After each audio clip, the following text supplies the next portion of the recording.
L'estona que dius he estat treballant, tot això són psicòlegs? Estem parlant que has necessitat de psicòlegs per afrontar tot això, És que al final jo crec que no es parla gaire, també perquè, almenys en el món del futbol que jo conec, hi ha aquest sentiment de que jo m'ho he de solucionar tot sol. Digue-ho, que si tens emocions et diuen maricón. Sí, és això.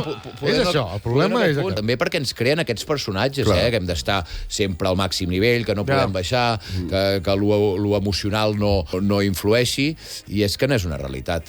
Això jo crec que està canviant una mica. Està canviant, sí, però... Per exemple, hi ha un tio al Barça que jo crec que és un tio molt sensible i, en canvi, ell ha volgut construir-se un personatge de machote, que és Ferran Torres.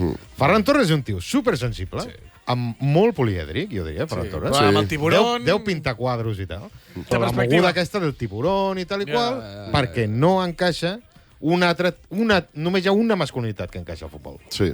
I això jo crec que hi ha tios que tenen un talent que fa que no el puguin desenvolupar si no encaixa. Això l'altre dia